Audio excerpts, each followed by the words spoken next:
Hola, hola, hola, hola.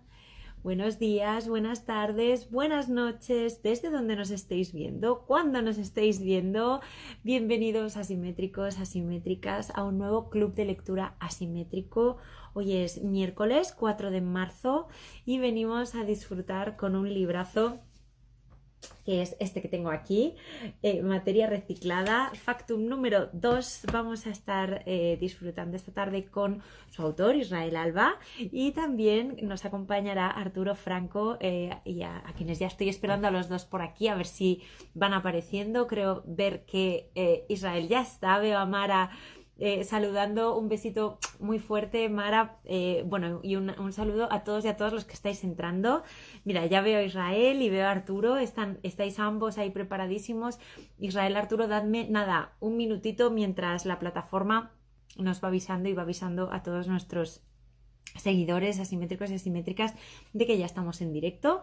Mientras tanto, voy a aprovechar estos minutos para dar las gracias a nuestros invitados de la semana pasada, que eran, bueno, pues Andrés Cánovas, Nicolás Maruri y César Ávila, con quien vinimos a hablar de su libro, su Factum 1, Pretérito Perfecto, Patrimonio Continuo. Sabéis que tenéis todas nuestras sesiones colgadas en nuestro perfil y también disponibles si nos estáis viendo desde en nuestro canal de YouTube. También lo tenéis en esta plataforma aquí al ladito, y os pedimos también, si nos estáis viendo desde aquí, desde YouTube, que os suscribáis al canal, que le deis a like, todo ese tipo de cosas que nos ayudan muchísimo a, bueno, pues a seguir haciendo este contenido y este club para vosotros y para vosotras, que sois los protagonistas. Bueno, yo creo que podemos ya arrancar. Recordaros a todos y a todas los que nos estáis viendo que podéis dejar comentarios y preguntas en ambos espacios, tanto aquí como en el espacio de comentarios como en este simbolito de interrogación, que ahí nos podéis dejar bueno, pues vuestras cuestiones para los invitados de esta tarde. También podéis dejar comentarios en YouTube si nos estás viendo desde aquí. Nos puedes mandar comentarios o preguntas o lo que sea, y se los trasladaremos, por supuesto, a Israel y Arturo. Bueno, lo dicho, vamos a arrancar ya, yo creo. Israel, Arturo, preparados los dos. Vamos a dando paso a los dos. Vamos a... Hola, Arturo, buenas Buenas. tardes. Hoy sí, A ¿eh? la primera, hoy a la primera. Hoy ha funcionado bien, bien. Joder. Genial, vamos a cruzar los dedos para que Israel también. Hola, Israel, buenas tardes.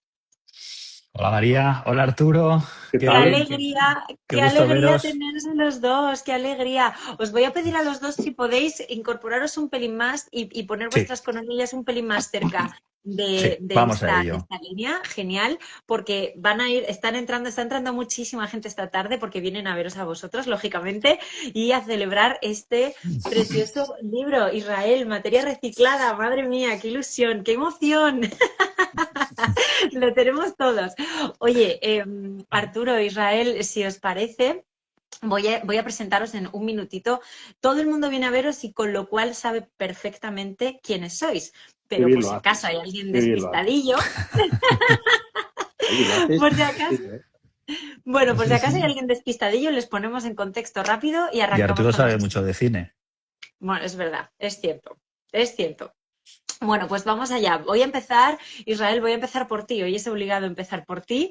Israel Alba Ramis, que es arquitecto y doctor arquitecto por la ETSAM UPM, por supuesto, becado por el College of Architecture del Illinois Institute of Technology, miembro de la Asociación Española de Paisajistas también. Y actualmente Israel es profesor y coordinador del área de proyectos arquitectónicos de la Universidad Rey Juan Carlos. Además, Israel, por supuesto, es el director de Israel Alba Arquitectos desde el año 2000, hace 25 años ya. Madre mía, Israel, madre mía. Madre mía. De esto vamos a hablar ahora también. Que, digamos, el estudio se conforma como una estructura colaborativa, variada, multidisciplinar de arquitectura, diseño y paisaje. Y Israel, tenéis obra premiada, bueno, pues numerosísimas veces, muy reconocida y publicada por todo el mundo. Vamos a hablar, por ejemplo, de, pues, de ciertos premios COAM, los premios NAN, finalistas en los premios de Sky, bueno, y una serie de etcéteras que, por supuesto, están aquí recogidos. Por cierto, si queréis saber todos los premios, están todos aquí recogidos, que lo sepáis. Así que, Israel, venimos hoy a celebrar este Factum 2. Yo estoy feliz de tenerte esta tarde aquí porque, por cierto, no habías estado nunca en el club y Arturo, No, tú tampoco. Así que por primera vez os tengo a los dos. Acabo de caer en esto. Me encanta. Me encanta. Bueno, pues a Israel, mí también. bienvenido al club y vamos ahora Muchas con gracias, Arturo. María. Bueno, Gracias. fantástico. Vaya presentación y vaya introducción. Bueno, Gracias. pues gracias a ti. Vamos ahora con Arturo. Arturo Franco es arquitecto y doctor arquitecto también por la ECHAM UPM. Arturo es profesor del Departamento de Proyectos Arquitectónicos de esta misma escuela, de la ECHAM. Además, estuviste becado en la Real Academia de España en Roma y fuiste comisario, Arturo, junto a Ana Román, de la 11ª Bienal Iberoamericana de Arquitectura y Urbanismo en Paraguay. Además, eres crítico de arquitectura y has colaborado durante más de una década en el diario ABC con este mismo fin, con la crítica de arquitectura. Has sido director de la revista Arquitectura COAM entre los años 2008 y 2012, maravillosa, maravillosa época, y director de la revista Rita también. Hoy nos acompañas, Arturo, porque también nos ha acompañado Israel dentro de este volumen con una preciosa entrevista de la que hoy podemos hablar y que además vamos a disfrutar esta tarde de vuestra conversación. O sea que casi vamos a ver el interín de aquella entrevista. Así que nada, si os parece, arrancamos. Gracias, Arturo, por estar esta tarde aquí, por compartir este ratito con nosotros. Gracias Y a ti, si os estoy encantado. parece, gracias. Y si os parece, pues Israel, te voy a lanzar a ti la primera pregunta y desde ahí arrancamos. Estupendo. ¿Qué es materia reciclada? ¿Qué tenemos aquí? Bueno, pues tenemos una joya, una maravilla. Yo estoy encantado no solo con el libro, con la monografía, sino sobre todo quería empezar también dándote otra de las gracias a ti, María, a Juan, a todo lo que supone Ediciones Asimétricas y a Arturo por acompañarme esta tarde. Se lo decía hace un rato, la verdad es que me hace mucha ilusión. Es la primera vez que estoy en el club de lectura y además compartirlo con alguien como Arturo y contigo, pues es una oportunidad extraordinaria. Bueno, y siguiendo con los agradecimientos, tendría que decir que para explicar Factum 2, materia reciclada, casi podría ser un monográfico de agradecimientos, porque realmente hay un trabajazo aquí detrás impresionante. Y este es un trabajo coral de muchas personas durante mucho tiempo que han hecho posible, ¿no?, que hoy tengamos entre las manos esta monografía. Para nosotros es todo un honor haber publicado esta monografía de los primeros 25 años de nuestro estudio, ¿no?, como adelantabas antes, y que recoge algunos trabajos. Me gustaría también, a ver, ¿cómo explico el libro Materia Reciclada? Pues fíjate, lo explicaría en 4 tiempos, digamos, que está articulado a través de 4 elementos que son, el libro arranca con una carta, vamos a desvelar ya algunas pistas, ¿no?, del contenido del libro. Arranca con una carta de Antonio Fernández Alba, que escribió, con motivo inicialmente de otra efeméride de nuestro estudio y que fue un poco el motor que impulsó el recopilar todo este trabajo y darle un poco de forma y que hoy vea la luz en forma de este magnífico libro. Después está la entrevista que efectivamente mencionabas tú antes, que también con tanta generosidad y con tanto cariño como siempre Arturo, ¿no?, pues tuvo a bien organizar conmigo. Después hay un texto de Carlos Ferrater y otro de Enric Batlle, ¿no? Estas son las 4 figuras, digamos. Entonces, el resto es lo que pasa en medio. O sea, lo importante son estas 4 piezas, y en medio hay otras cosas. Bueno, son proyectos, son historias, ¿no?, de 25 años de vida.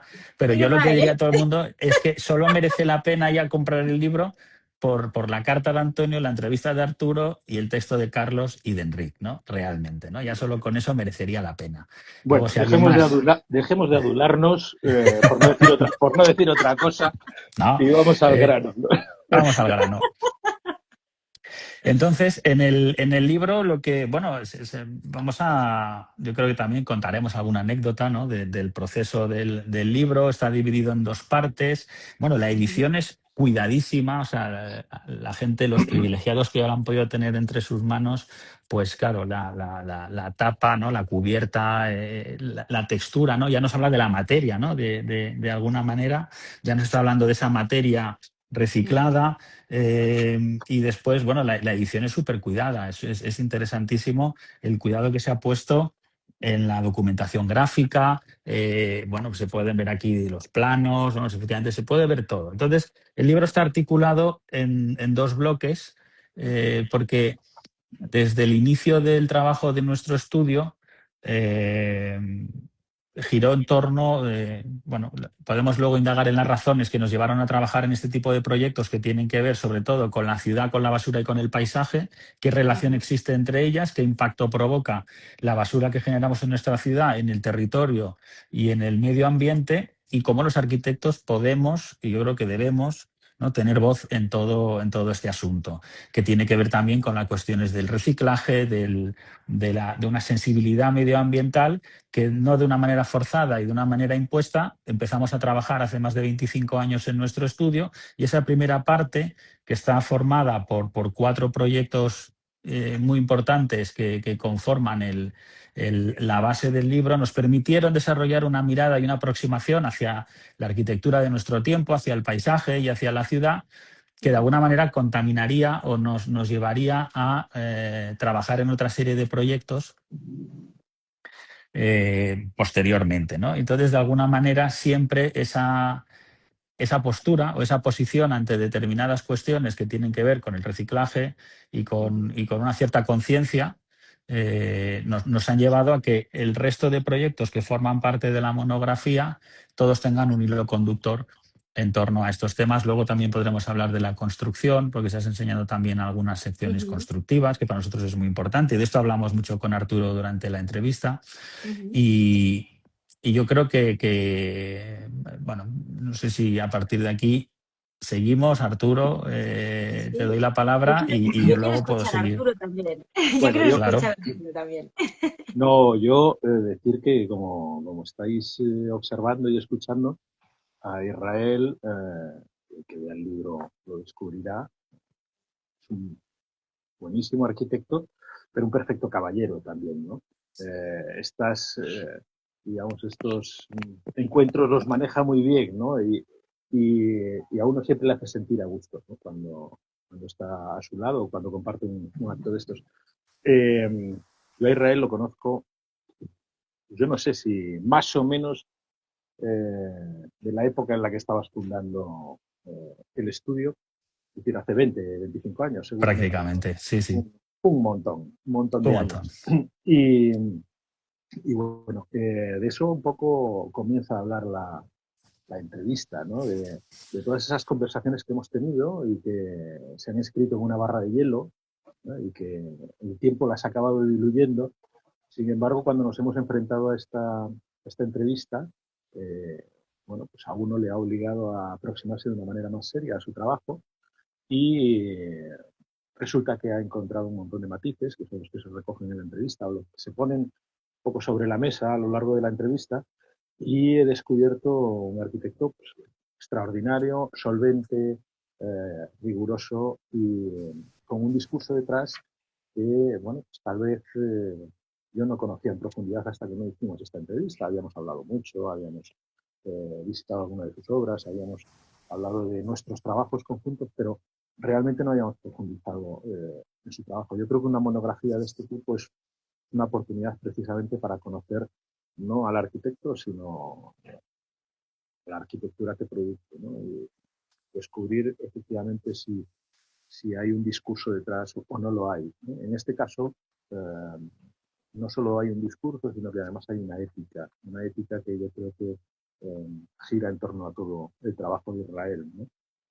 Esto es algo que va apareciendo poco a poco en la entrevista, en el análisis. Yo creo que Israel ha descubierto algunas cosas en esa conversación. Yo también.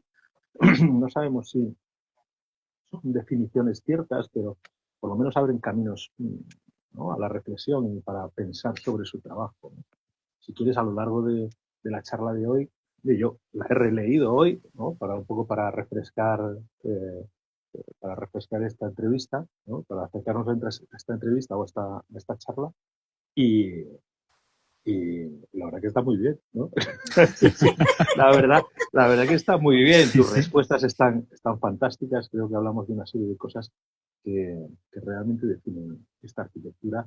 Es una arquitectura, desde mi punto de vista, me gustaría que, bueno, aparte de hablar de materia reciclada, que es un título envolvente, ¿no? Pero que algunas obras que aparecen en el libro, digamos, no están tan directamente ligadas con la materia reciclada o con el reciclar la materia, mejor dicho. Quizás sí con la materia reciclada, pero no tanto con el reciclar la materia, aunque desde un punto de vista físico, pero sí desde un punto de vista conceptual. Yo entiendo que existe como ese argumento en torno al libro, ¿no?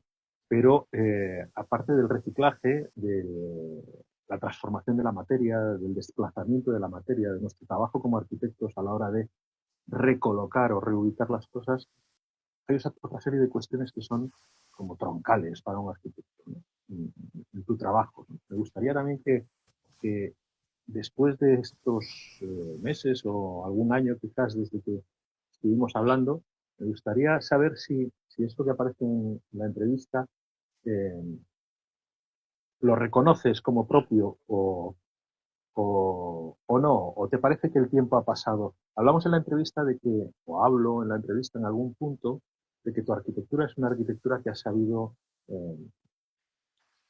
atravesar el paso del tiempo con dignidad. Y eso es un gran mérito, ¿no? Quizás por su falta de pretenciosidad, ¿no? Y por su sinceridad, precisamente por eso ha conseguido, eh, digamos, convertirse en cierto modo en una arquitectura temporal. Y yo no sé si eso también sucede con algunas de las definiciones o de las cuestiones que se ponen en esa entrevista sobre la mesa. ¿Qué piensas? ¿Qué recuerdas de aquella entrevista, de aquella aproximación a tu trabajo, Israel? Bueno, tengo un recuerdo buenísimo. Es cierto, o sea, reconozco todo lo que has comentado, lo reconozco. Es decir, yo también he hecho el mismo ejercicio, he releído, bueno, la he releído incluso en más de una ocasión, la entrevista desde que está en el papel y también recientemente para preparar un poco esta sesión. Y es cierto, ¿no? O sea, igual que me produjo, te diría que la misma sorpresa casi que me produjo en su momento, muchas de las cuestiones que tú planteabas, cómo lo enfocabas, cómo lo analizabas y cómo había sido capaz, ¿no? Con una precisión quirúrgica de ser capaz de extraer esas condiciones o esas cualidades de esa arquitectura que no sé si surgen o no de una manera muy premeditada o se han ido construyendo a lo largo del tiempo, pero las reconozco todas. Creo que son perfectamente válidas y de hecho creo que te lo dije en su momento y se recoge también en la entrevista el hecho de que me hicieras ver cuestiones sobre nuestro propio trabajo que a lo mejor yo no había sido capaz de ver con tanta claridad y con tanta precisión Para, como tu ojo para que tan la bien gente, entrenado. para que la gente nos escuche y se sitúe, por ejemplo, háblanos de alguna que recuerdes. Pues mira, me parece, o sea, el tema de, creo que casi arrancamos y terminamos con el proyecto del Centro Tecnológico de Valdemín Gómez, que es una obra, yo creo que importante para el estudio, porque es una de las obras, de las primeras obras, ¿no? Que, digamos, que marcó o estableció una serie de aproximaciones a la arquitectura. Y tú hablabas, me hiciste varias reflexiones. Hiciste muchas, porque la entrevista creo que está llena de matices y llena de elementos súper interesantes que creo que en lecturas sucesivas han podido como ir posando con mayor calado. Pero en el caso del Centro Tecnológico y de algún otro proyecto, hiciste mención a una cuestión de cómo surge el proyecto, ¿no? Que nos colocábamos encima de las trazas de una antigua planta de tratamiento de residuos en Madrid.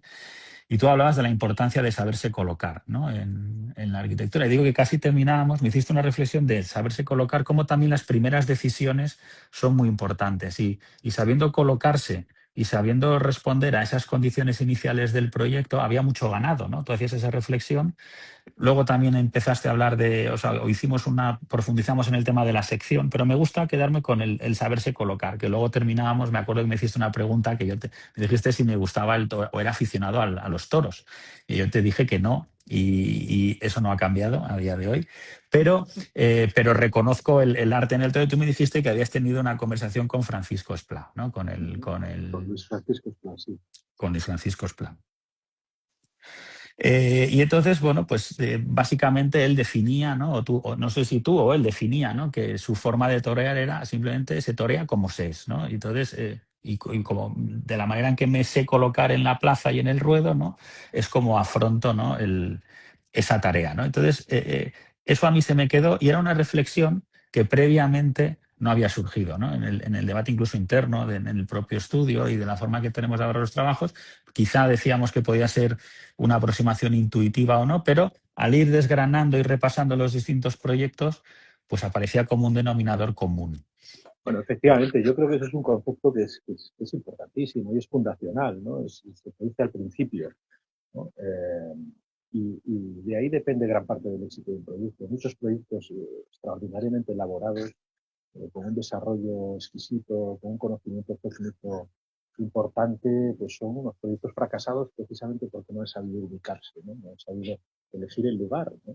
Es decir, conocer y elegir el lugar, ¿no? Y saber posicionarse. Eso es fundamental. Y eso, además, digamos, contribuye a la necesidad de no introducir demasiados elementos en la obra para que esté bien, ¿no? Si ya partes con un ingrediente que es positivo y que digamos, de alguna manera valida el proyecto, no tienes la necesidad de introducir demasiados elementos, que es algo que le sucede a tu trabajo, ¿no? Tu trabajo es un trabajo, yo creo que muy conciso, ¿no? Y preciso, en el buen sentido de la palabra, ¿no? Y gran parte de su virtud es la de haber sabido posicionarse, ¿no? En el lugar adecuado. O sea, es decir, de entender el lugar, ¿no? Esa relación que tienes con el territorio, me parece que está clara, ¿no? Cuando uno conoce el lugar al que se enfrenta, pues igual que los perros son capaces de situarse en el mejor de los lugares, ¿no? Y eligen siempre el mejor lugar de la casa, ¿no? El lugar más soleado y el más seco, ¿no? Con esa especie de astucia. A tu trabajo pasa un poco lo mismo, ¿no? Posee esa astucia natural que, bueno, pues que te relaciona directamente con el territorio y con la naturaleza, ¿no? Después de haberlo conocido. Yo creo que esa es una gran virtud. Después, bueno, pues 4 cosas bien puestas, 4 cosas bien hechas son suficientes, ¿no? Es decir, es una arquitectura en ese sentido silenciosa, ¿no? No es polifónica, ¿no? No sé si estás de acuerdo conmigo, aunque habla de muchas cosas, ¿no? Y de muchas cosas de las que en la arquitectura se ha hablado permanentemente. Es decir, habla de la sección, ¿no? Habla de la estructura, de la sinceridad, los planteamientos estructurales. Habla de la relación con el entorno, ¿no? Habla de, bueno, pues, de cómo habla de la unión, ¿no? Del encuentro entre los distintos materiales a través del detalle constructivo. Yo creo que son cosas de las que se ha hablado desde el principio de los tiempos, ¿no? En el mundo de la arquitectura. Por eso no estamos hablando de discursos digamos, baratos. Y eso se descubre analizando en profundidad su trabajo. Porque, pero bueno, yo creo que las fotografías no son suficientes, sino que las plantas cuentan mucho, pero especialmente la sección. Sí, el tema de la sección, o sea, es verdad que digamos que forma parte de la misma conversación de ese saberse colocar, ¿no? De ese cómo uno se coloca en el lugar. El proyecto al que me refería antes es este de aquí, ¿no? Del Centro Tecnológico, este proyecto seminal en el que realmente ahí se ve una foto, ¿no? Que nos parecía importante en todos esos trabajos de la materia reciclada colocar una imagen que permitiera entender cómo era el lugar antes de que nosotros interviniéramos. Porque hiciste otra reflexión muy interesante que también era un hilo conductor sobre nuestro trabajo, que tenía que ver con entender que formamos parte de un proceso que está vivo y en permanente transformación, ¿no? Que nosotros no somos los primeros ni seremos los últimos, sino somos, ¿no? digamos, una etapa más, un proceso más. Y o una parte más de ese proceso creativo, constructivo y vital, ¿no?, del ser humano en su paso por la Tierra, y entonces también asumir esa condición, ¿no? Entonces, por eso, asumiendo esa condición, podemos, ¿no?, trabajar sobre huellas existentes, reciclar la materia, podemos hacer muchas cosas, ¿no?, si entendemos realmente que formamos parte de este sistema. Y con esa Otra cuestión humildad que... y esa prudencia, claro, porque cuando uno entiende que no es ni más ni menos que que un eslabón más, ¿no? Un paso más, dentro de un proceso, ¿no? Un momento circunstancial más dentro de un proceso, Eso pues es. es inevitable, ¿no? Que tu arquitectura sea prudente, ¿no? Sea, en ese sentido, bueno, cauta, Eso ¿no? es. Luego también, yo creo que una parte también muy interesante sobre eso que decías antes de la construcción para nosotros es muy importante como el vehículo que es capaz de llevar, ¿no?, de trasladar el mundo de las ideas a la realidad física, ¿no?, de la arquitectura, ¿no?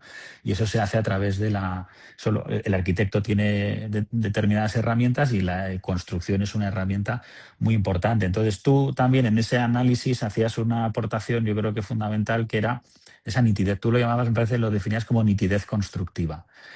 Esa nitidez constructiva tenía que ver con la reducción de las variables, la reducción de los materiales y encuentros, ¿no?, como muy directos, como muy brutos en el buen sentido de la palabra, es decir, esa nitidez constructiva radical, ¿no?, en el que se encuentra un mundo o inviste un mundo al otro con una limpieza. Eso tiene que ver sobre todo con un proceso de simplificación que pensamos que es importante y de reducción de variables para que al final la estructura, el espacio y el orden que deriva de todo ello, ¿no?, no solo sean perceptibles o no solo sean visibles, sino que al final de lo que se trata esto es de organizar un conjunto de espacios para que las personas desarrollen su vida, que eso es lo más importante, ¿no? Entonces, eso es lo que tiene que ser prioritario en la arquitectura y lo demás es, digamos, el escenario sobre el que desarrollamos nuestra vida, ¿no? Por lo tanto, tendemos siempre un poco a simplificar o a reducir esas variables para que aquello, digamos, se entienda, ¿no?, lo que queremos hacer. Claro, en el fondo tiene mucho que ver todo, ¿no? Todas las cuestiones que estamos hablando pertenecen al mismo universo. Por eso, este trabajo que se presenta en el libro está cargado de coherencia, ¿no? Desde su implantación sencilla, donde no hacen falta aspavientos, sino saberse colocar, hasta una definición constructiva y técnica sencilla, pero contundente, ¿no? Precisamente esa contundencia o esa Uy, entre hemos perdido un poco. distintos mundos, sí, ya estoy, entre distintos mundos, ¿no? Hace que se genere una energía, ¿no? Se genere una potencia. Por ejemplo, cuando estás enfrentando dos universos, digamos, antagónicos, pero con contundencia y sencillez, digamos, esa extrema proximidad de dos universos eh, distintos, ¿no? Genera una energía, ¿no? En ese espacio, ¿no? En ese intersticio entre los dos universos que tienen personalidades muy distintas, ¿no? Entonces, no hace falta detalles sofisticados, ¿no? No hace falta soluciones sofisticadas ni complejas, sino sencillamente bueno, resolver los problemas con esto que ya está inventado, ¿no? Hablabas de reinvenciones, ¿no? Pero yo creo que no era Eso una es. palabra sino más bien reubicaciones, reutilizaciones, ¿no? Reinterpretaciones, De dar una nueva vida también, ¿no? efectivamente revitalizar. Yo creo que esto es muy importante, ¿no?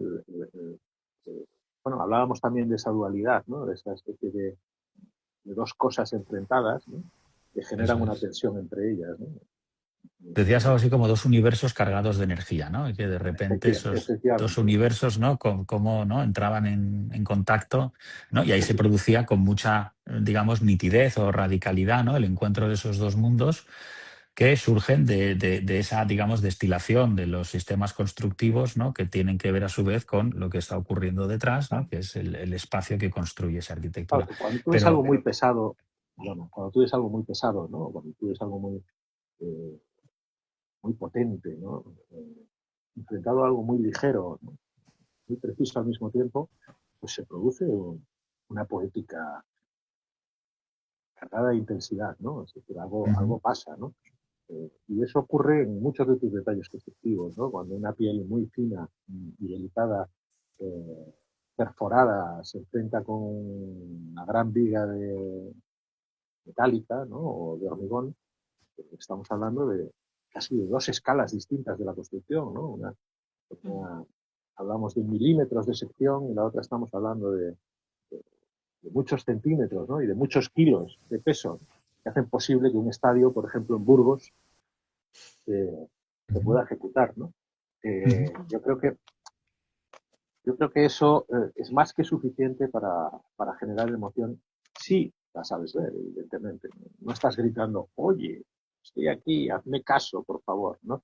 Y esos aspavientos que algunas arquitecturas que conocemos pues necesitan para sobrevivir, ¿no? Yo creo que la tuya es una arquitectura de largo recorrido, ¿no? De descubrimiento paulatino, ¿no? Quizás, igual que has dicho que vamos descubriendo cosas, ¿no? En este texto me parece que tu arquitectura tiene mucho de eso, ¿no? Ahora de nuevo, revisitándola, sucede lo mismo. Permitidme un momentito, Israel, Arturo, es que quiero trasladaros este comentario que hace Mara Sánchez-Llorens, que dice, cuando Israel habla de... Dice, sí, saludamos a Mara, un besito enorme. Claro. Dice, cuando Israel habla de los residuos en Roma, explica sus proyectos como un estrato. Eso es muy bonito, un estrato que visibiliza y lo rodea de aire. Es un poco a colación también de lo que estabais hablando. Yo creo que esto también es muy bonito. Es precioso. Muchas gracias, Mara. Debería estar también aquí compartiendo con nosotros pantalla. Pero sí, claro, es que ella además me ha oído muchas veces hablar, para su desgracia, de todo el tema de los residuos y de la basura. Y la verdad es que sí, o sea, totalmente de acuerdo, ¿no? Con lo que dice. Además, Mara lo de cuenta, yo no le podía poner mejores palabras, ¿no? De la misma manera que lo estaba diciendo antes Arturo. O sea, a mí sí me gustaría aprovechar, ahora que estábamos comentando todo esto, entrando en detalles, porque tú lo has dicho al principio, ¿no? El hecho de, no solo por un lado, para nosotros este proceso, para mí, de recopilar el trabajo de estos 25 años, ha supuesto una mirada muy introspectiva, claro, y a veces supone también ordenar y revisar tu propio trabajo, tus propias ideas, y descubres cosas que no conocías o que no habías descubierto o que no sabías que estaban ahí de manera latente o ya quizá fijadas en el subconsciente, y este ejercicio ha servido también para eso, ¿no? Ha sido un ejercicio muy bonito, de mucho tiempo, tengo que decirlo, de muchos años, también mucha paciencia por parte de María y de Juan y de todos los que nos han ayudado. Y viceversa. Bueno, todos hemos colaborado, hemos trabajado un montón. Entonces, la entrevista que hicimos tú y yo, Arturo, en el fondo también, claro, porque uno por su cuenta descubre determinadas cosas, ¿no? O ve las cosas de una determinada manera. Tú me obligaste también a pensar y a repensar sobre actitudes, planteamientos. Hablábamos de una etapa muy bonita y también muy importante que era la de nuestra formación. Nos formamos en la misma década, ¿no? De los años 90, del siglo pasado. Y tú hacías mención, ¿no? Sacabas en la conversación a muchos profesores. Mucho mayor, mucho mayor. Perdona, Israel, que te interrumpa, que es que a colación de esto viene otra pregunta que nos ha dejado con arquitectura, que está aquí escuchándonos. Enrique. Hola, Enrique. Gracias por estar ahí. Un abrazo enorme, Enrique. Amara, Enrique. Hablad de maestros comunes. ¿Coincidisteis en la ETSAM? ¿Os tratáis ya después como profesores? O sea, que viene a colación un poco de esto. Así que aprovechad los dos para incorporarlo. Enrique, yo no sé si nos vimos por la ETSAM alguna vez, porque Israel viajó mucho por ahí. En medio, de Sevilla, Estados Unidos, la ETSAM. Yo soy más sedentario, ¿no? Viajo por dentro, como decía Alejandro de la Sota, ¿no? Pero luego nos vimos mucho, coincidimos. Yo creo que esto, como los congéneres, que decía Aristóteles, se acaban uniendo, ¿no? Los seres parecidos se acaban uniendo. Yo creo que el destino nos tenía preparado un encuentro y tarde o temprano, ¿no? Y al final nos encontramos en una universidad que no es la ETSAM y como todos los periféricos o yo no sé si los malditos, ¿no? Por decirlo de alguna manera, bueno, pues ya no podemos recurrir a esa universidad porque ya no existe. Es decir, no sé si fue gracias a nosotros o por nosotros, pero esa universidad ya no existe. El caso es que compartimos muchos años de docencia en esa universidad y yo no sé si hicimos clase juntos o no, o uno antes que el otro después que el uno, pero allí pudimos enseñar a los mismos alumnos, ¿no? Y muchas veces hablábamos de arquitectura y de nuestros maestros y de, por supuesto, amigos comunes que aparecen en el libro, como por ejemplo Ignacio Mendaro, bueno, aparece en el libro Rafael Moneo, que lo citas. Alberto Campo Baeza. Alberto Campo, al que le tenemos mucho cariño los dos. Mucho cariño, claro. Por motivos distintos.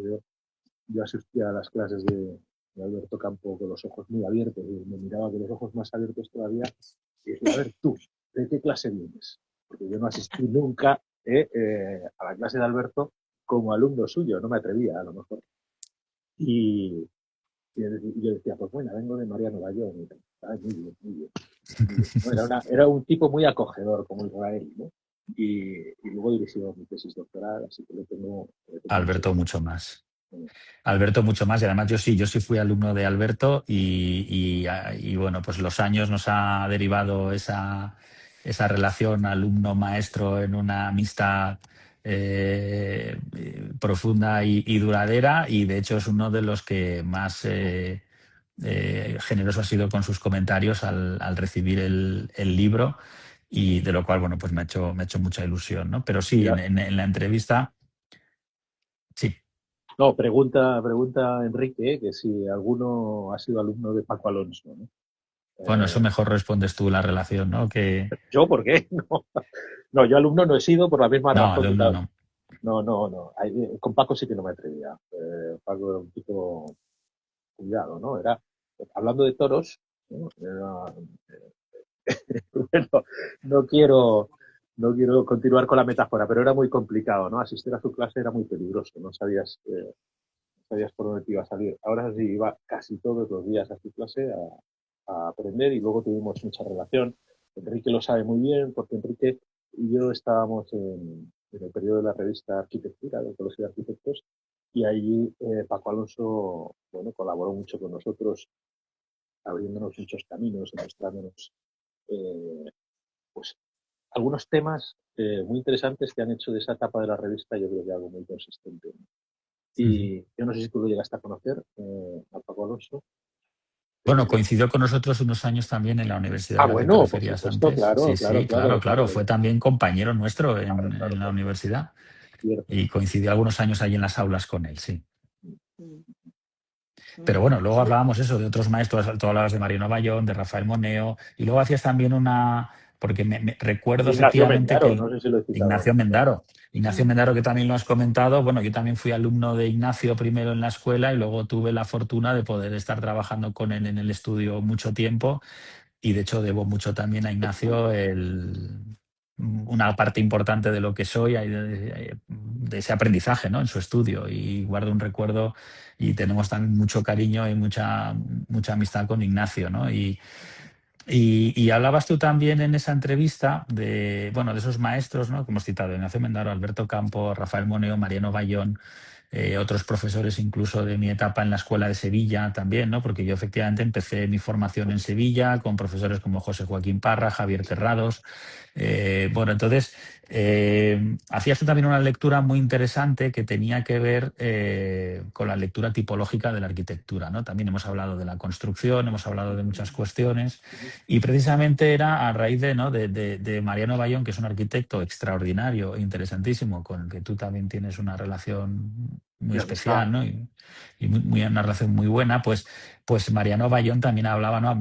Hacías una lectura muy interesante de la inversión del tipo, digamos, ¿no? De alguna manera, ¿no? Como identificar los elementos, ¿no? Que conforman la arquitectura de una manera también muy clara. Si antes lo hablábamos con la construcción o con el espacio, también los elementos que conforman tipológicamente la arquitectura, ¿no? Hacías esa comparación que yo te dije, pensaba que hablabas de Rafael Moneo, ¿no? Como uno de los arquitectos más importantes, ¿no? En cuanto al tipo, ¿no? A la hora de hablar del tipo, ¿no? Y su conocimiento tan profundo y tan extraordinario sobre las tipologías arquitectónicas, ¿no? Pero resulta que tú trajiste a colación a Rem Koolhaas y a Mariano Bayón, ¿no? Sí, porque Mariano... Perdona, no. No, sí está. Hay un pequeño delay que justo no sabes si interrumpes. Pero no, te digo que Mariano siempre, bueno, en clase nos hablaba de que el arquitecto, en cierto modo, era como un bueno, investigador de laboratorio, ¿no? Que tenía que, digamos, desmembrar las partes, ¿no? Separar todas las partes para analizarlas en profundidad y después, efectivamente, entenderlas y trabajar con ellas, ¿no? Este sentido del trabajo de laboratorio. Y me acuerdo que lo repetía varias veces y en esta arquitectura que tú haces, ¿no? Digamos que todos esos elementos se identifican con claridad, ¿no? La escalera, el pasillo, y a veces incluso se separan, ¿no? Y cambian de lugar, ¿no? En esta mutación, este movimiento del que estamos hablando, relacionándolo bueno, pues con el reciclaje, ¿no? Y con el que todo se mueve, ¿no? Se transforma, digamos, de alguna manera. Y digamos, por ejemplo, me viene a la cabeza ahora mismo dentro de la Cruz Roja, ¿no? Donde las escaleras se separan y de alguna manera son elementos, digamos, claramente identificables, ¿no? Un poco en la línea de lo que hablaba Mariano Bayón. Bueno, y también te citaba o te hablaba de Renculjas por la reconsideración o el replanteamiento que tiene de los elementos, ¿no? Eso venía también a colación durante la entrevista porque, bueno, surgió, ¿no? Mi etapa o mi paso en Chicago, que coincidió con también un año que estuvo allí Rem Koolhaas trabajando en un concurso en el campus que luego finalmente ganaría y también ese aprendizaje, ese choque, ¿no? Porque hablábamos también de que me fui a Chicago justo el año después de haber sido alumno de Alberto Campo Baeza, ¿no? Entonces, de repente, al llegar allí, me parece que te contaba que me pasé todo el año esperando a ver cuándo hablábamos de la luz, cuándo hablábamos del espacio, cuándo hablábamos de la proporción y de la medida, y no se habló nunca de eso, ¿no? O sea, entonces eso realmente, ese aprendizaje fue realmente interesante y la aproximación también al tema del paisaje, ¿no? Con una dimensión y una escala y una profundidad que aquí en Europa es muy distinta y desde luego nuestra formación tiene una presencia casi irrelevante. Y allí también es el tema del abordaje del paisaje, ¿no? Desde los grandes jardineros o paisajistas americanos, pues fue también muy importante, ¿no? Y sobre todo, entonces ahí se produjo ese conflicto, digamos, inicial, ¿no? de una formación como la que llevamos nosotros, ¿no? En la que yo sigo creyendo, ¿no? Y sigo apostando por esa formación en nuestras escuelas, pero de alguna manera introdujo ahí, ¿no? un elemento, una variable que silenciosamente, sigilosamente, ¿no? Pues quizá fue como imbuyendo, ¿no? Parte de nuestro trabajo y de nuestro pensamiento casi sin darnos cuenta, ¿no? Y a eso hacías mención tú durante la entrevista. Hay una... En realidad quería proponeros también un tema que yo creo que al hilo de lo que estabas contando, Israel, que yo creo que cruza también y que interviene muchísimo en este factum, ¿no? Que es la atención a la escala, a la escala de las cosas, porque la diversidad de aproximaciones que hay aquí y de proyectos a los que, ¿no? que se van perfilando, lo veíamos al principio, ¿no? Que lo he sacado en cámara, digamos, los primeros 4 proyectos a escala, ¿no? Digamos, la escala territorial, la escala más de pieza o más de tal, pero también tenemos los otros 6 que conforman, digamos, esa segunda parte, que también tienen un poco esta dimensión. Me gustaría un poco que comentarais o que habláramos de este tema, que yo creo que también cruza y que va pasando por estos 10 proyectos y que forman parte de vuestro quehacer en el estudio, ¿verdad? Sí, esto tiene que ver con una cuestión también de mostrar la escala de los proyectos, ¿no? Nos pareció muy interesante que cada una de las dos partes abriera con esta doble página de axonométricas de todos los proyectos dibujados de la misma manera y a escala, de manera que se pudieran comparar unos con otros. ¿Por qué? Porque hay un tema, hablabas tú, me parece importantísimo y que está muy bien porque me sirve para hablar de una cuestión que creo que es fundamental, y es que yo considero que la especialización del arquitecto es la arquitectura. ¿no? Entonces, como eso me parece fundamental, entonces la arquitectura no está ni en la tipología, ni en la escala, ni en el presupuesto. Entonces, de alguna manera, lo que reivindicamos, que también lo decía Arturo, es que podemos trabajar a cualquier escala, con cualquier tipo de proyecto, con cualquier presupuesto, y le vamos a poner siempre el mismo cariño, la misma ambición y el mismo interés. Da igual, porque en la monografía se puede ver desde un pabellón de 150 metros a un estadio que tiene 20.000 o una planta de residuos que tiene muchos más, ¿no? 70.000 metros. Pero no, esa no es la cuestión, o sea, eso no es lo relevante. Lo relevante y lo que defendemos y lo que creo que se pone de manifiesto con esto es que la arquitectura es la clave, ¿no? Entonces, la arquitectura está donde uno quiere que esté la arquitectura. La arquitectura está en cada proyecto y en cada trabajo que hacemos. Entonces, por eso yo digo, o sea, la arquitectura es la especialización del arquitecto y la arquitectura está allí donde queramos encontrarla, ¿no? Entonces, eso creo que es interesante y que se refleja muy bien en la selección de proyectos que se ven en el libro. Bueno, yo creo que Israel habla de arquitectura y también está hablando de la manera de hacer las cosas, ¿no? Eso es. Y esto es importante en relación con la escala, María, en relación con lo que estabas diciendo. Yo creo que estamos hablando de que esa escala trasciende a la propia arquitectura. Hablábamos de que ha abordado proyectos de gran envergadura, territoriales, más pequeños, como pequeños kioscos, digamos, ¿no? Pero, digamos, como en el increíble hombre menguante, ¿no? La lógica del trabajo de Israel trasciende las fronteras de la propia arquitectura y se puede apreciar en lo que hablábamos antes de los detalles constructivos, en el interior de la propia arquitectura, podemos ir descubriendo esa lógica, es decir, que la escala la podemos seguir todavía reduciendo o ampliando según se mire, ¿no? Y encontrar esa sencillez, esa honestidad, esas soluciones nada sofisticadas no solo en el planteamiento arquitectónico en términos generales, sino en cada una de las piezas que componen el elemento, ¿no? Hablando de elementos de nuevo, ¿no? Volviendo a hablar de estos quizás maestros, ¿no? Es decir, a Israel le pasa algo muy importante, ¿no? Es que trabaja siempre del mismo modo, ¿no? En lugar de hacer siempre el mismo proyecto, como le ocurre a otros arquitectos, Israel trabaja siempre de la misma manera. Bueno, siempre nos contaban estos maestros que hay dos tipos de arquitectos: los que hacen siempre el mismo proyecto y los que trabajan siempre de la misma manera. Y nos decía, bueno, ¿cuál eliges tú ser, ¿no? Yo creo que Israel eligió ser el arquitecto que trabaja siempre de la misma manera, ¿no? O con la misma actitud, por decirlo de alguna manera, ¿no? Entonces, pero a mí me gustaría hacer una pregunta a Israel. Yo creo que esto quizás no ha aparecido en el libro porque no era el momento, ¿no? En la entrevista. Ahora que, digamos, se ha reflexionado sobre tu trabajo y tú también has reflexionado profundamente de tu trabajo, que no siempre sucede, ¿no? Porque no tienes tiempo a veces en la vida real, pero aquí el libro te ha dado la oportunidad de reflexionar sobre tu propio trabajo y descubres algunas claves de tu trabajo. Uno puede acabar entendiendo que esas claves son las que le definen, ¿no? Y construyendo su propio estilo, ¿no? Es decir, creyéndote que esas claves te definen e intentando reproducir esas claves en tus próximos trabajos. Por lo tanto, convirtiéndose en estilo, ¿no? Yo no sé si eso te ha sucedido o prefieres seguir trabajando de la misma manera y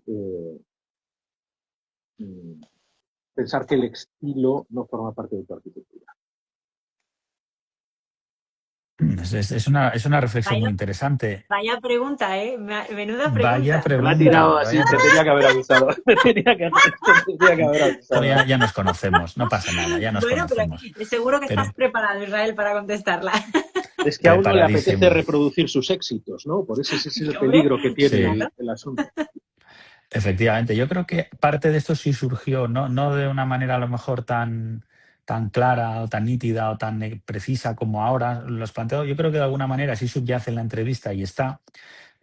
No creo en el estilo, y tú lo has definido muy bien. O sea, tú has sintetizado muy bien lo que yo estaba explicando antes en cuanto a una forma de hacer, ¿no? Una actitud, ¿no? Entonces, sí que insistimos en una misma forma de aproximarnos a la arquitectura, pero no hacemos siempre la misma arquitectura, ¿no? Eso yo creo que eso es claro. Y entonces, cuando uno efectivamente hace este ejercicio que ha supuesto la revisión del trabajo, luego, sobre todo, la entrevista ha sido una ayuda fundamental, ya lo decía antes, ¿no? Para hacer toda esta visión panorámica de lo que uno ha hecho en estos primeros 25 años, sí que de repente descubre como ciertos invariantes que han estado ahí. Te diría que de una manera inconsciente, pero después sí que ha sido consciente, sobre todo a la hora de poner todo este trabajo encima de la mesa, es muy claro y de hecho seguimos trabajando así como actitud y tiene que ver con la relación que establece al final la arquitectura con el lugar a través de la envolvente, ¿no? Que la envolvente también está relacionado con la estructura, con el espacio, con la construcción, pero hay un punto, ¿no? Muy interesante en la arquitectura que es la envolvente. La envolvente es la que nos pone en relación, digamos, el espacio interior, el espacio exterior, y hemos descubierto, al hacer todo este ejercicio, que trabajamos o elaboramos un tipo de envolventes. Antes hablabas tú de la chapa perforada, de los materiales, en los que ha habido sí una cierta obsesión o preocupación por establecer relaciones con el lugar desde una, digamos, desde una cierta abstracción, entendiendo que un ejercicio de abstracción que tiene que ver con esa simplificación, identificación de los elementos y tal, de una manera distinta, no tan figurativa, nos permite relacionar la arquitectura con el lugar a través de envolventes en las que desaparecen las ventanas y desaparecen los huecos, ¿no? Entonces, eso que era un tema en el que no habíamos reparado de manera consciente al inicio, cuando uno hace un repaso y además se va viendo la evolución de los proyectos, cada vez ha ido siendo como más evidente, ¿no? Y entonces eso sí nos ha preocupado, no como una cuestión de estilo, pero sí como como un mecanismo que nos permite establecer determinadas relaciones a determinados niveles con el lugar, ¿no? Entonces, eso funciona también a través de un sistema de capas que se han ido incorporando a esas envolventes y que permiten, ¿no? Como, por un lado, conectar, diluir, separar, unir, ¿no? Como simultáneamente había también un tema muy bonito en la entrevista sobre la dicotomía, ¿no? de las cosas, ¿no? El lleno y el vacío, lo duro y lo blando, lo transparente y lo opaco, ¿no? Pues en esas aproximaciones o en esas simplificaciones que se hacen, ¿no? La envolvente acaba siendo un elemento muy importante y que, sin darnos cuenta, ¿no? Nos ha hecho prescindir de las ventanas. Entonces, una vez leía una cosa, bueno, no sé si estaba escrito aquí o no, pero que la dijo, se la he leído a Eduardo Souto de Moura y Álvaro Siza, ¿no? Y al final decía, no hago ventanas porque no sé hacerlas, porque hacer una ventana en arquitectura es muy difícil. Yo siempre he considerado que es enormemente difícil y probablemente ha sido también una forma, ¿no? Un mecanismo inconsciente de decir, como no sé hacer una ventana, pues no, vamos a no poner ventanas o vamos a ver cómo resolvemos esto, porque cuando uno se pone es muy difícil. Entonces eso, como se lo leí una vez a Souto de Moura y a Siza, me hizo gracia y dije, pues será probablemente porque como no sé hacer ventanas, por eso no las pongo, ¿no? Pero sí, esa yo creo que, sin considerarlo un estilo, creo que es un recurso que sí hemos, ¿no? digamos, seguido utilizando y utilizaremos en nuestro trabajo. Claro, eso te acerca mucho más a la abstracción, ¿no? Al pensamiento, digamos, racional o lógico, ¿no? Que yo creo que orbita, ¿no? en tu trabajo. Y te aleja un poco de lo vernáculo, ¿no? Digamos, de lo más, a lo mejor, pedestre, ¿no? O incluso del mundo clásico, ¿no? De esa arquitectura.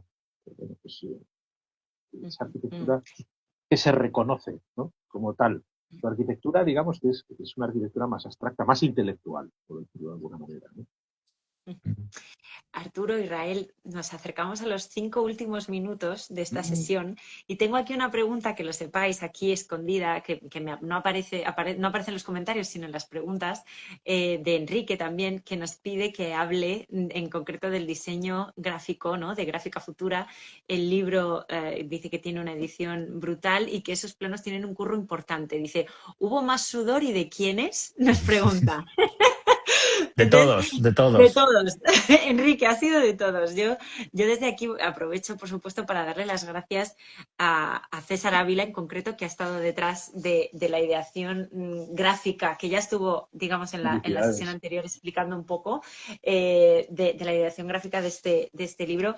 El sudor principal de la planimetría lo tenemos que atribuir, ¿verdad, Israel?, a todo tu equipo, a vosotros, porque eso es un curro tremendo que permite también Sí. hacer de este libro lo que es, una joya, la describías tú, Israel, al principio, pero es sobre todo un recorrido gráfico y visual magnífico. También hay que decir que hay buenísimos fotógrafos y fotografías aquí detrás.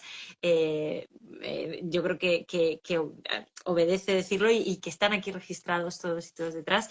Y por supuesto hay un trabajo después, pues bueno, pues de retoque, de fotomecánica, un trabajo que se ha hecho también desde Asimétricas y con la imprenta que ha estado detrás de este libro, que da lugar un poco al objeto que tenéis y que espero, si no tenéis ya, pues que lo tengáis en las manos muy pronto.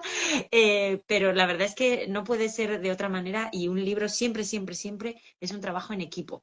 Siempre. Nunca hay una única persona que suda. No, todos hemos sudado, ¿verdad? Aquí muchísimo, Israel. Mucho, sí. Eh, sí, A mí me sí. gustaría, María, o sea, al hilo de lo que dices, por supuesto, bueno, que como buen editor que es Enrique y buen ojo que tiene, pues ha sabido valorar, ¿no? Y el material que tenía entre sus manos. Y es verdad, o sea, yo también al principio lo decía, es un trabajo coral, tú lo acabas de decir, es un trabajo muy importante, el que hemos hecho en el estudio, en el que han hecho Juan y María con Emilio, de su estudio también, fundamental, a pesar de que a Emilio le hemos movido en el último momento la foto de la cubierta y tal, eso yo Le sé has que hecho fue... sufrir.